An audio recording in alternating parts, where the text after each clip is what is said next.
Vamos a pasar ya al tercer ponente, que nos va a presentar un trabajo denominado ATAT, una ayuda técnica para la autonomía en el desplazamiento. Por lo que, cuando estés listo, pues tienes la palabra, Pablo.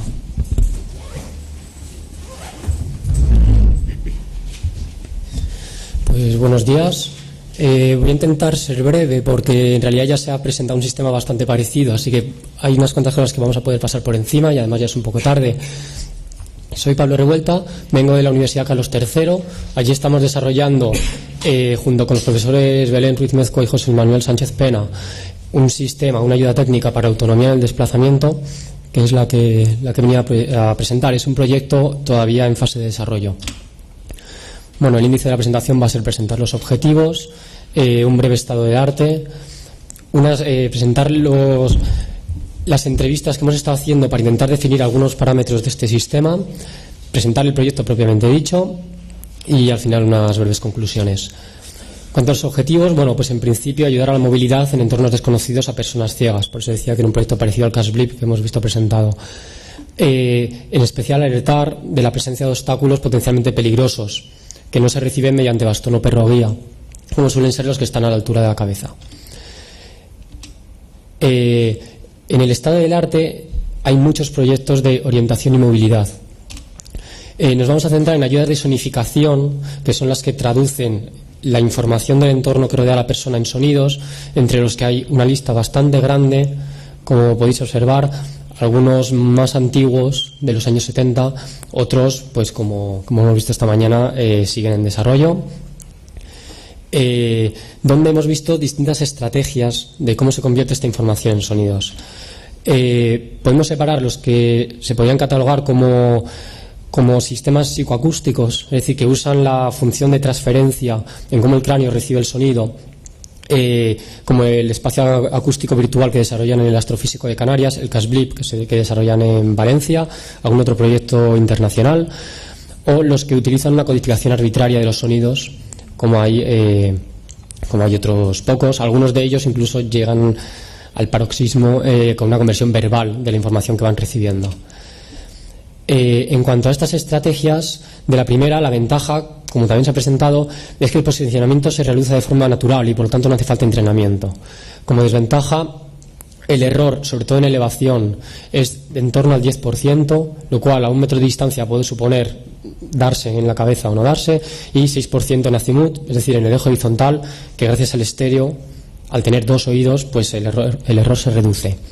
La segunda estrategia, codificación arbitraria, como ventaja es que suele presentar posicionamientos de las fuentes mucho más ajustado, con mayor flexibilidad para transmitir información, incluyendo de las texturas, colores, eventualmente de las formas o del entorno que rodea a la persona, con desventajas. Obviamente, un entrenamiento requerido, ya que el código es, como su propio nombre indica, arbitrario.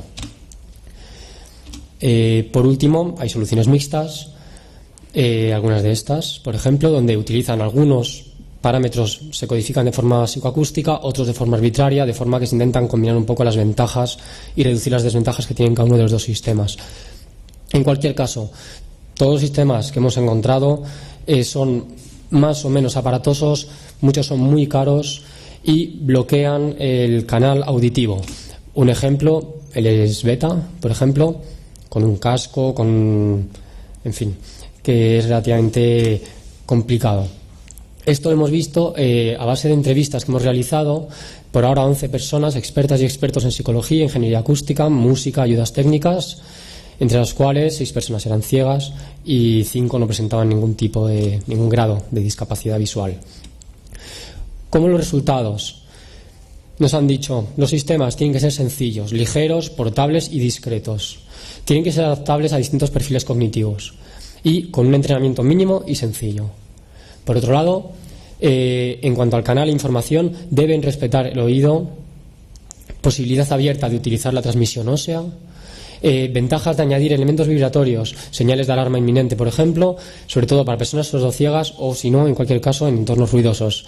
Por otro lado, transmitir solo información relevante, como también se ha dicho ya hoy, y eventualmente capacidad de reconocimiento de objetos. Por otro lado, en cuanto a la sonificación se refiere, ha habido muchas sugerencias, algunas abiertamente contradictorias. En cualquier caso, frecuencia y timbre se les considera como grandes fuentes de información, y también el utilizar patrones culturalmente asumidos. Hablamos de voces humanas, instrumentos de orquesta, fuentes sonoras que son comunes, digamos, en nuestra cultura. Como sugerencias de índole general, la estridencia puede ser útil para alertas o peligros inminentes, pero en cualquier caso debe ser evitada para el funcionamiento habitual, para no generar desagrado. Utilizar menos de 17 sonidos para visión y menos de 6 para movilidad, para no complicar excesivamente el sistema. Usar muestras o samples de sonidos reales en vez de sintetizarlos. El proyecto tiene una estructura similar a las que se han presentado: una captura de 2 imágenes ligeramente desfasadas, lo que se conoce como estereovisión, una conversión a sonidos y una transmisión de estos sonidos. Y bueno, a ver, como decía Jack el Destripador, vayamos por partes. En cuanto al primer bloque, captura y procesado de imagen, se utilizan microcámaras baratas y de baja calidad porque la información relevante no es detallada. El procesado tiene que funcionar en tiempo real, es decir, un criterio de por encima de los 25 fotogramas por segundo. Y lo que hace es coger 2 imágenes, como decía, ligeramente desfasadas, y obtener una imagen llamada de 2 dimensiones y media, porque siendo una imagen plana, cada píxel, según la intensidad que tiene, representa la información de la profundidad, en este caso, que la lámpara está encima del busto, etcétera. Esta parte, que ya está implementada, funciona por ahora a unos 150 fotogramas por segundo en un PC normal, así que consideramos que por ahora está siendo una conversión relativamente ligera. En el segundo bloque, la sonificación convierte las imágenes de 2 dimensiones y media en el juego de sonidos. Obviamente, los criterios, las constricciones de tiempo real siguen vigentes, y se trata de obtener a partir de esa imagen un sonido estéreo, ya veremos cómo, que la represente. En el tercer bloque, la transmisión tiene que respetar el canal auditivo, tiene que permitir una cierta riqueza de matices acústicos, y por ahora nuestra opción está siendo la transmisión ósea, es decir, unos sistemas que, sin interferir en el canal auditivo ni ocultar el pabellón auditivo, consigue transmitir a partir de las vibraciones en el cráneo y en los huesos del oído el sonido que se pretende transmitir. Ahora mismo el bloque 1, como decía, está finalizado. El bloque 2, la decisión definitiva de la sonificación, la implementación en software y pruebas preliminares de usuarias y usuarios sobre el software está por hacer, así como el bloque 3, en la elección final del hardware y la estimación del ancho de banda disponible a través de la transmisión ósea. Tareas de índole general, integración en hardware al final, diseño de entrenamiento, pruebas con usuarios y usuarias y evaluación completa del proyecto. Como conclusiones, queríamos decir que existe una demanda, en cualquier caso, de ayudas técnicas flexibles para ayudar en la vida cotidiana a las personas con discapacidad visual, y de las que ya existen se han identificado problemas que intentamos solventar.